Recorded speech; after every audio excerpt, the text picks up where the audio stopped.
everyone, welcome back to Drillman's Land. I hope you're having an amazing day. Today's video is sort of a bittersweet one, and today we're going to be talking about why I left Nikon. How dare you! Yes, I basically built this channel on being a Nikon user, and my Nikon Z6, which is my camera of choice for the last 3 years, was an awesome piece of gear. This video is not meant to bash Nikon or say you shouldn't be shooting with Nikon. It could be further from the opposite. I just want to tell you a little bit about my journey and what went into this decision. But let's get inside and let's just talk about it a little bit more. So first off, just like I said, let's get into why I actually decided to shoot with a Nikon to begin with. And I think everyone's got a different journey with a different brand.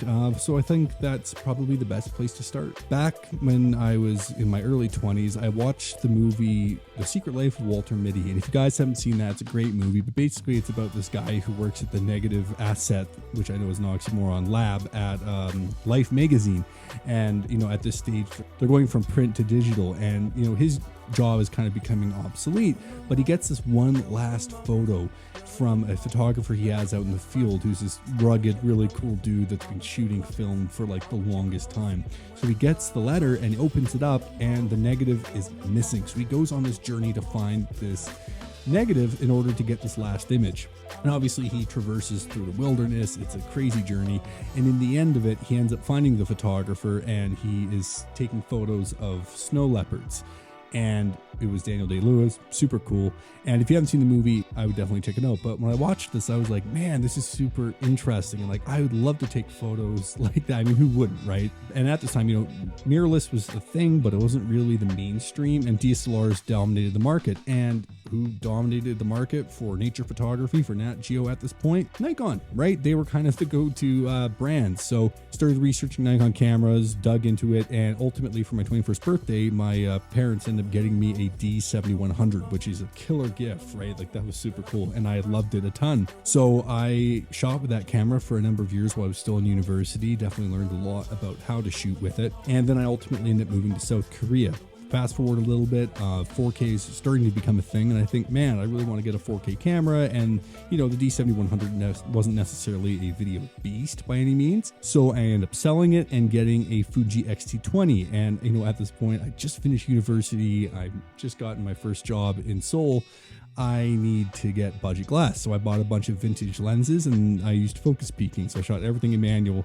It was a great learning curve, won't go further into that. But fast forward a little bit, I come back to Canada, and I really want to get a full frame camera. Everything I'd had up until this point was a crop sensor camera, which is totally fine, but you know, full frame, you get a bit more depth of field, there's value in that. So I end up selling my Fuji X-T20 and I get a Z6. So why did I get a Z6? Well, there was multiple reasons. Number one was a used Z6 at the time of buying it on eBay was pretty good value. I paid about $1,500 Canadian for a used Z6. And I mean, the Z-mount glass at this point was a little bit more expensive than it is now, but you know, the bodies were affordable anyways. So I bought a couple Z lenses, loved them, but then I did a bit more research and I found out about the FTZ2 adapter and adapting F-mount glass on the Z6. So I sold my Z-mount glass, bought the F-mount glass, and I used a wide variety of lenses, and I loved it. You know, they looked awesome. The lens build quality was great. The image quality was sharp, but not too sharp. You know, it was nice and soft for people, but you know, sharp enough you could use it for product shots. So I shot with that kit for the better part of 2.5 years. And I mean, that's really what I started this channel on, was talking about Nikon. And you know, my Z6 did a lot for me for my career, and it was a great all-around hybrid camera. I used it for photo, video, for personal projects, for YouTube, for clients. You know, it just, the list goes on. It was definitely a big asset in my bag. But fast forwarding to now, I decided to sell it. And I think, you know, this is probably the best point to talk about why I decided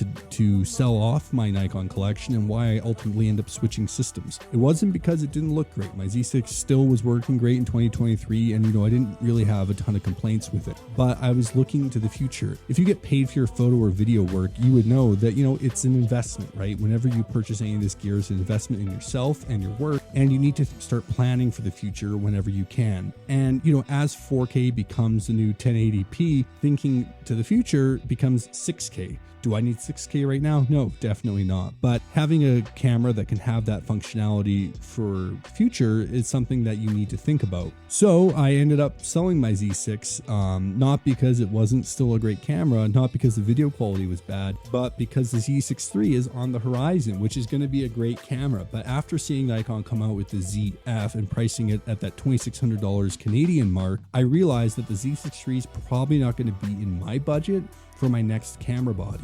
It doesn't mean it's not affordable. It's not saying that it's not going to be a great camera, but you know, you have to think about how much money you're bringing in with your camera and how much you can afford to spend on a system. So I ended up selling my Z6, and I'm glad I did, because it was kind of at the end of its life, to be honest, and also selling off all my f-mount lenses, which honestly retain their value super well. You know, I ended up switching to the camera you're seeing me through right now, which has got everything that I need in it. And we're not going to really go into that in this video. All right, well, I hope you guys enjoyed this video. Again, I do love Nikon. I really love what they're doing, and I'm still going to be talking a little bit about what Nikon does on this channel, because again, super passionate and love what they're doing with the brand. But the comments below, let me know what you thought of my choice. Do you think I made the right call, or do you think I'm going to miss my Nikon? But let's wrap this one here. Hit that like button, subscribe to the channel, and remember to take beautiful photos every single day. Don't do it for the views, do it for yourself. I look forward to seeing you all in another video super duper soon. See you later.